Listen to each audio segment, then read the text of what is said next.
I am actually going to be putting one together for one of the states for their invitational Reach for the Stars competition. And the problem with these events is that there are several of them now, more and more all the time. You go on the National Science Olympiad websites and you can see that all of the invitationals have been posted so far that they know about. Another one was posted just last week, I do believe, because more and more invitationals are growing up or sprouting up around the country. So an invitational is sort of a simple Reach for the Stars event. It's not supposed to be as rigorous as a state or national, but it would be comparable to a regional or maybe an easy state one. And some teams actually travel around the country. The teams that have those kinds of resources that most of us do not have or never had, but they travel around the country to these invitationals. So we cannot post the invitational task and answer key right after the invitational. We have to wait because you can't have a team go to an invitational and have the same task that he had at a prior invitational that he went to. So once we know all those invitationals are over, probably by the 1st of March, those will also be posted on the national website for you to use as a resource to help you. So the sequence that you should go through is to read the event description. Make sure you have the correct one for 2017. It will say it. That date will be at the bottom of the page next to the page number. Make sure you have the proper event description. The state director or the event coordinator should have given that to you. Read it for the content, the event description, what resources they're allowed to bring in so that you know. Then once you've done that, you can look at the webinar on the Chandra website. There is a transcript with it. If you want to download that, you can watch the webinar. You can go to the National Science Olympiad website and download the accompanying PowerPoint for that webinar and look at every single slide has a link for the object that's on that slide to a website with basic knowledge about that or really good knowledge about that particular object. So that is a good place to go. Also, you can do that next. That should give you all the knowledge that you need to write the event. So then, if you're brand new to this, you should go to the National Science Olympiad website under Event Supervisors and read the things that you wouldn't be familiar with yet. And that's the Code of Ethics and the policies, the overall policies for Science Olympiad, general rules, things you do, do not do. Check for, there are also more and more Science Olympiad clinics and workshops for coaches and event supervisors. The National Science Olympiad has a big one every summer in Phoenix. SOSI, the Science Olympiad Summer Institute, pretty much every single national event supervisor is there presenting. Some of the larger clinics that have the luxury of sites and people and sponsors who have the energy and the time and the finances to do it are putting together coaches clinics for coaches, and they also bring several of the national event supervisors there to present. I'm doing one. There is a really good one. Wright State has a great one every year. I know they always have more people wanting to attend than they have space for. At the end of October, I'm doing one in Naperville, Illinois, the Great Lakes Coaches Clinic.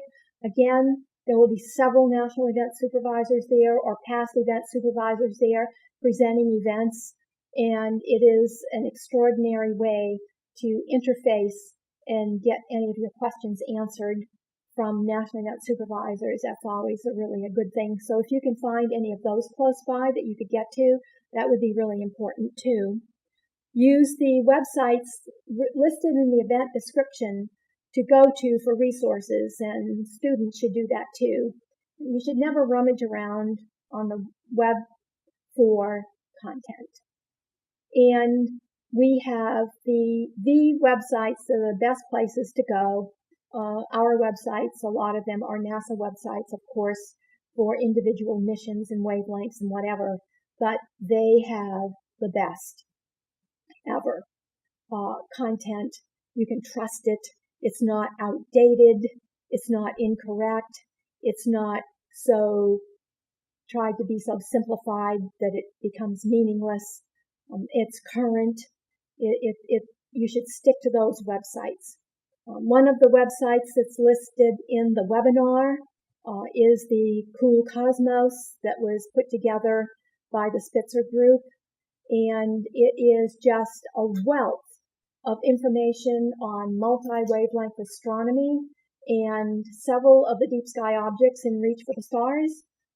Competition for 2017 are actually on that site in several different wavelengths. It's a very powerful website for you to go to. So make sure that you read the resource list that are on the slides for the webinar presentation on the website. And use the annotated sample test if you would want to see the thinking process that goes into developing the questions for these events. And you can use the 2013 and especially the 2016 test. Download it, the event and the answer key, all the students have, and you will then have an event that is only a few deep sky objects and constellations different than the 2017 competition, and give you a really good feel for what you should be writing as an event. So I want to, and if you have any questions, you can either email me or Dusty. Most of you know we've been involved, both of us, with Science Olympiad for a really long time.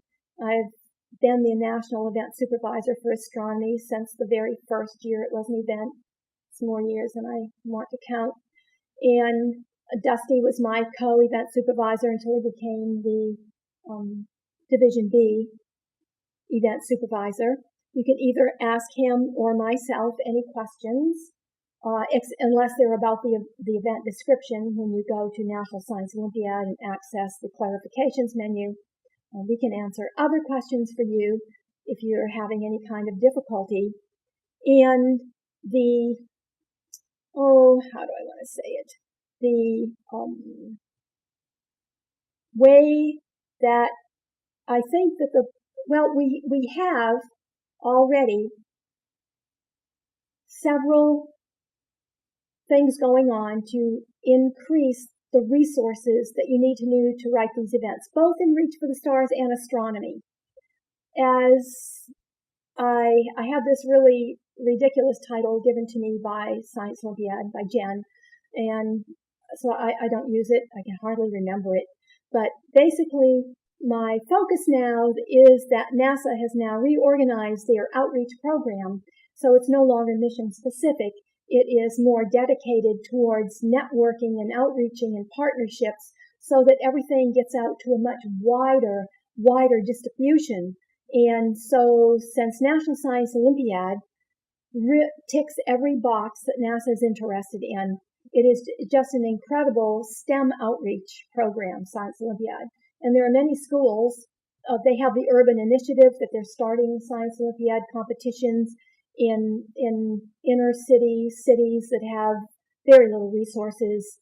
There are schools and school districts that use National Science Olympiad competitions and events as their entire STEM initiative outreach program, whether they're competing or not. So it is a powerful organization, and now my time is almost solely dedicated to developing and acquiring resources and scenarios to give you, to kind of level the playing field so that those school systems that have everything don't have an advantage over the school system that does not. So if there is anything that you can think of, because I am sort of overseeing both space science events, astronomy and Reach for the Stars. If there's anything you can think of that can be developed that would be more beneficial to you, please let me know, because that's my job. And I want to just say in closing, thank you, because this organization is so successful only because of you, only because of the coaches and the directors and the event supervisors, because this is a volunteer organization and you don't get paid, you don't get any extra time, you don't get any benefit out of this whatsoever except for what you are doing to encourage students to enjoy science and move on into some kind of a science-related career. And in that, you have been hugely successful. So thank you very much. Please let me know if there's anything I can do for you. Thank you.